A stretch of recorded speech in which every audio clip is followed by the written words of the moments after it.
Hey there, future OTs. Oh, and current OTs too. Welcome to the OTD study session, where we break down the toughest topics in occupational therapy coursework.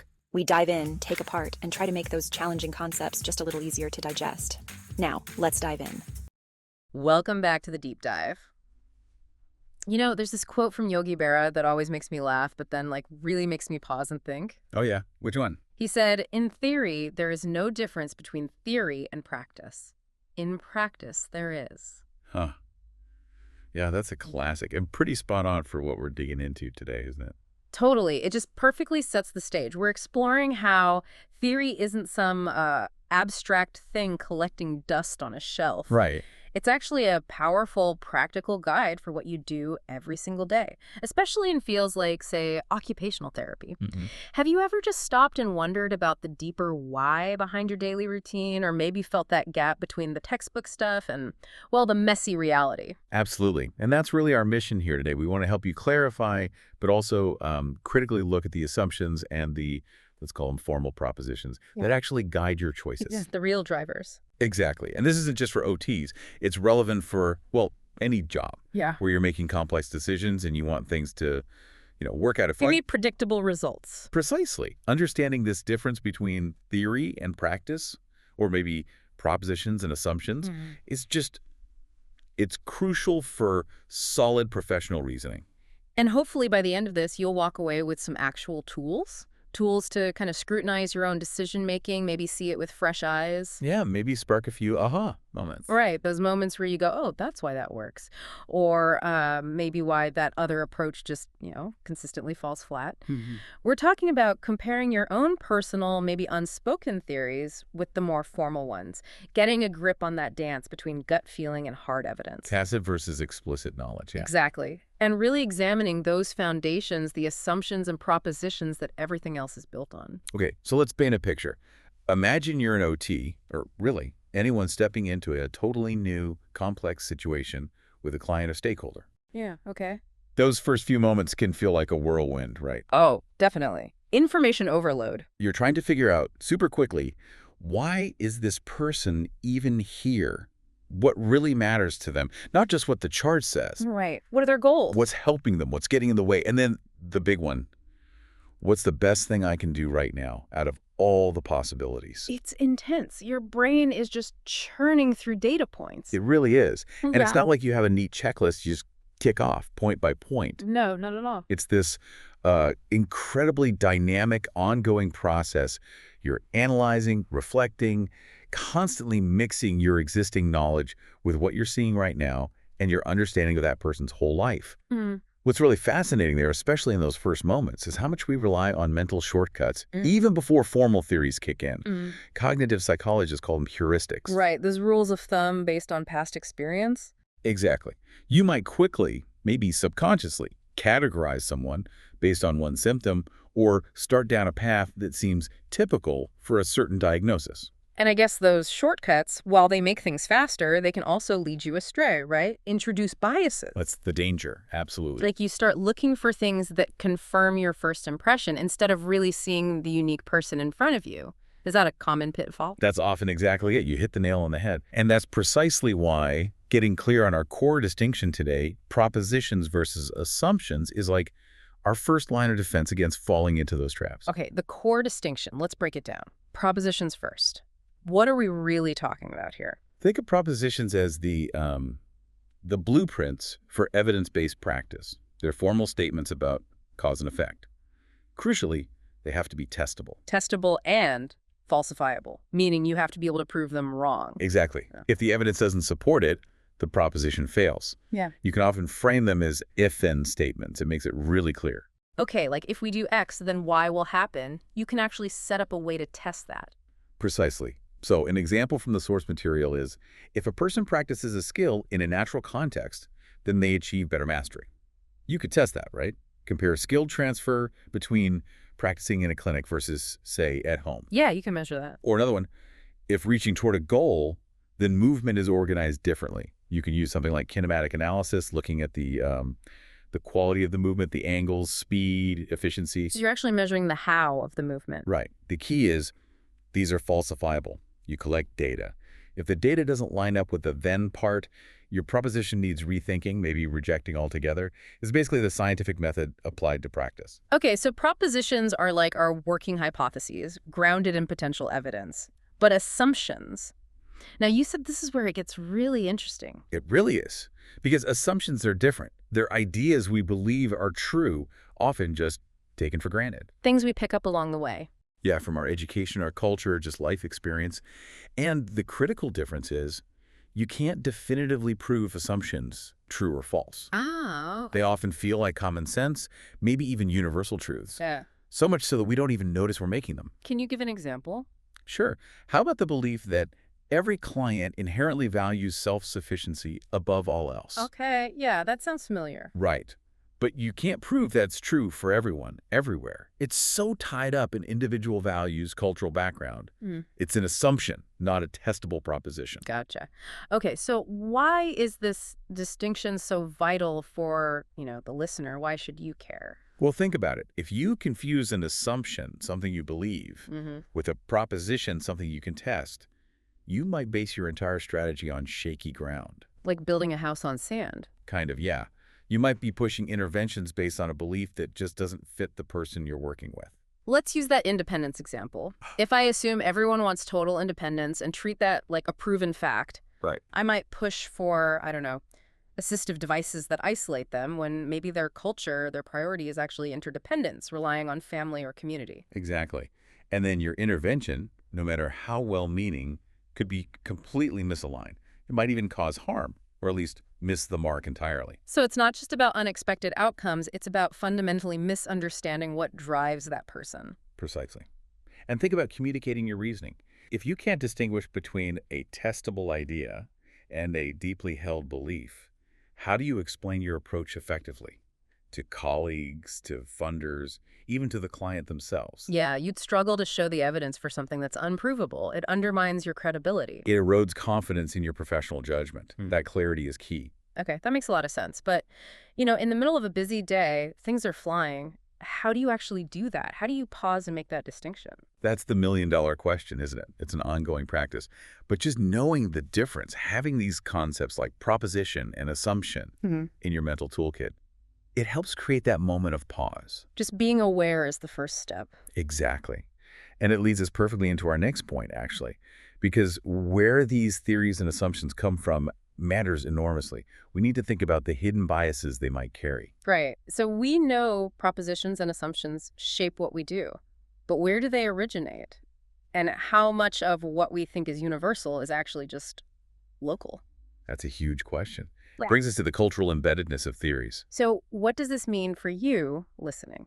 It means always asking that question, whose perspective is this theory really coming from? Because the reality check is most theories, especially in fields like OT, were developed in very specific contexts, usually Western, often wealthy, predominantly white countries. Which means they might not automatically fit or represent the experiences of the majority of people on the planet. Exactly. It's not universal by default. Take Piaget's theory of cognitive development. Yeah. Super influential, right? Absolutely. Taught everywhere. But it was based largely on studies of his own Swiss children, kids from similar, fairly privileged backgrounds. So if a child from a very different cultural background doesn't follow that exact sequence on Piaget's tasks, they might get labeled as delayed or having issues when maybe the development just looks different in their context. or precisely, are we mistaking a culturally specific pattern for a universal truth?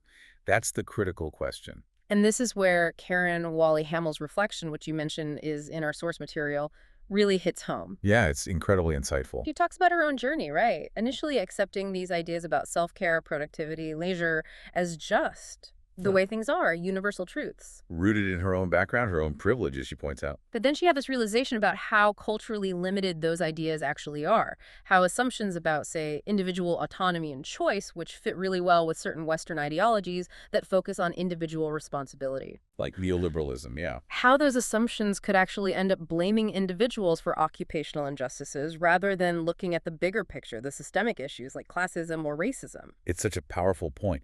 It forces us to ask, are our theories inadvertently masking or even reinforcing inequalities? Hamill's experience highlights the potential harm, as she puts it, when we don't critically examine these deeply held, often invisible beliefs. Didn't she also mention that one of her most valued activities, caring for others, didn't even neatly fit into those standard boxes of self-care, productivity, or leisure? Yes, which really drove home for her how culturally specific many of these core concepts are. It underlines that key takeaway. All theories are fundamentally hypothetical. They're our best guess right now. Our best current explanation, exactly. But they must evolve. We have to keep examining them, especially through a cultural lens. Wow. It's like discovering the universal laws you learned are actually just popular local customs. That definitely requires a shift in thinking. It does. And speaking of things we know but maybe can't easily explain, let's talk about tacit versus explicit knowledge. Ah, yes. What we know versus what we can actually tell someone else. So tacit knowledge. That's the implicit stuff, right? Based on experience, hard to put into words. The philosopher Michael Polanyi nailed it. We can know more than we can tell. It's that gut feeling, isn't it? The intuition an experienced pro develops. Totally. Like a chef who just knows the salt amount, no measuring needed, or a therapist who tweaks an activity because a muscle just feels off. Or like in The Source, singing a specific song to calm a child because you just know it works. Yeah. From seeing it succeed time and time again, it lets us work fast, effectively, almost automatically sometimes. Powerful stuff, but then there's explicit knowledge. Right. Explicit knowledge is the opposite. It's the clear propositions we were talking about earlier. Things you can articulate, test, base on evidence, write down, share easily. Like in a textbook or a research paper. Exactly. And connecting this back, if we want to really evaluate if our interventions are working, or explain our reasoning clearly maybe to a student or an insurance company, Or just understand it better ourselves. that tacit gut-level knowledge needs, ideally, to be translated into explicit, testable propositions. Yeah. We need to make that implicit wisdom tangible. So it's like turning your secret sauce recipe into something you can actually write down and share. That's a great analogy. Yeah. So you can share it, teach it, and crucially, test it, prove what works and why. Okay, and building on that idea of clarity and testing, theories themselves aren't all the same either, right? They vary in how specific they are. Absolutely. Think of it as a spectrum, from really broad to very discrete. So broad theories, are they like the big picture maps? That's a perfect way to put it. They're global frameworks. They help organize how we see things, focus our observations. Like an ecological theory, it tells you, hey, pay attention to how the person and environment interact. But it doesn't tell you exactly what to do about it. No, it gives you the landscape, the major landmarks, but not the street-by-street directions. It's your conceptual framework, your guiding principles. Okay, so then discrete theories are the GPS. Exactly. Discrete theories get specific. They describe particular cause and effect relationships. They guide specific intervention strategies. They spell out the mechanisms of change. And crucially, these are the ones you can really test empirically. So you can predict specific outcomes more easily. Yes. And they often draw insights from those broader theories, but they narrow the focus right down to specific actions and expected results. I love the analogy from the source material here. Similar ingredients, different recipes. Yes, the cookies versus cake. Right. Flour, sugar, butter, same basic ingredients maybe. But the exact amounts, the other bits you add, the steps you follow, completely different outcomes. It perfectly illustrates how broad concepts get refined into specific actionable theories.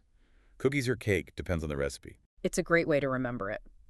So these theories, both broad and discrete, where do they even come from? It's not like someone just sits down and invents one out of thin air, usually. Not usually, no. Often they emerge from practice, from clinicians observing things that the existing theories just can't explain. Seeing gaps in the current understanding. Exactly. Or what the source calls theorizing in the context of discovery, basically. Yeah. Trying to make sense of new observations when the old explanations don't cut it. And of course, research from related fields often provides sparks. Like the Jean Eyre story you mentioned, that feels really key here. That's a fantastic example. In the 70s, she was seeing kids with difficulties that just didn't fit the standard learning theories of the time. The existing explanations weren't helpful for intervention. Right. So, based on deep observation, reviewing science, that spark that this doesn't fit the old boxes moment led her to develop sensory integration theory, a whole new way of thinking and intervening. It makes you wonder, are practitioners today seeing things that don't fit the current boxes? Are they planting the seeds for the next big theory? I think absolutely it's happening constantly, especially as our understanding evolves in areas like, say, neurobiology or the social factors influencing health.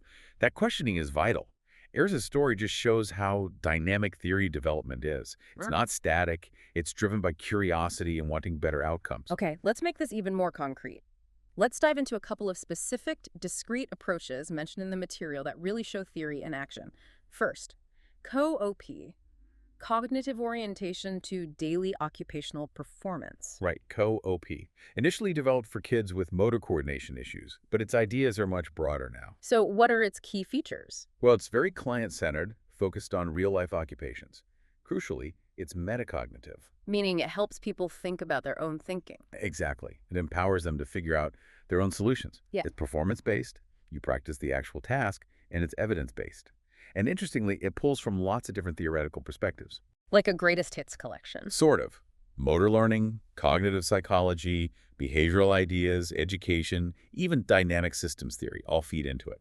And the core mechanism is that goal plan dough check thing. That's the engine, yes. Goal plan dough check. It's a simple but powerful framework clients learn to apply to any task. They set a goal, make a plan, do the task, and then check how it went. So it's not just teaching them a solution, it's teaching them how to find solutions. Precisely. It makes the client an active problem solver, not just a passive recipient of therapy. Okay, interesting. Now, what about the occupational therapy task-oriented approach? How does that compare? So the task-oriented approach emerged partly because therapists noticed limitations with older methods, especially in stroke rehab. Like just retraining movement patterns in the clinic didn't always translate to real life. Exactly. Skills weren't carrying over well. So this approach shifted the focus. Instead of trying to fix isolated movements, it looks at how people use movement to achieve meaningful goals within their environment. So the context becomes central. Absolutely. The core idea is that movement is organized around goals and heavily influenced by the environment. It sees movement emerging from this complex interaction of many systems, the person, the task, the environment. What are some key assumptions there? Things like personal and environmental systems having a hierarchy. The idea that doing functional tasks actually helps organize behavior, that people learn solutions through experimentation, and that recovery looks different for everyone because contexts vary. It's about optimizing that whole person-task-environment interaction. Okay, so comparing them with COOP, it feels like the client is the detective finding their own strategies using that goal plan dough check map. Whereas with the task-oriented approach, maybe the therapist is more like an architect, designing the environment and task to help the right movements emerge. Is that too simple? No, I think that's a really insightful way to capture the difference in emphasis. You're right, COOP focuses heavily on the client's internal cognitive strategy discovery, guided by the therapist. The task-oriented approach puts more emphasis on the therapist structuring the external environment and the task itself to shape the performance, drawing more on motor learning principles. Both aim for functional goals, but they leverage slightly different mechanisms. Got it. So when we compare them side by side, We see similarities, definitely. Both use goal setting, practice, feedback. Both focus on occupation. yeah, the ingredients look familiar. But the underlying recipes, the specific theoretical propositions driving them are different. QOPB leans heavily on those metacognitive cognitive learning theories. For skill acquisition strategies. Right. While the task-oriented approach is more grounded in motor learning, behavioral control, looking at performance in context. So the actual interventions, what the therapist does, how they provide feedback, even what counts as success, might look quite different. Exactly. Back to the cookies and cake. Same core ingredients, perhaps, but applied differently based on distinct theoretical propositions, leading to different outcomes and different ways of getting there. And understanding that underlying recipe, that's crucial for you as a practitioner. Absolutely. It helps you predict outcomes, tailor your approach deliberately instead of just mixing things randomly and hoping it works out. It's about being precise. And that precision, that thoughtful application of theory, is really our professional responsibility. Which means we constantly need to be critically examining these theories as we use them, right? We do. It means actively asking yourself those tough questions. What assumptions am I making right now about this person, this situation? Are they culturally relevant for this specific person? And what propositions are guiding my choices? Is there actual evidence behind them? How solid is it? And how can I make my own reasoning, that tacit stuff, more explicit so I can explain it, test it, refine it? It's like being your own quality control check, constantly auditing your thinking. The practical takeaways seem pretty clear then. I think so. Continuously examine assumptions and propositions.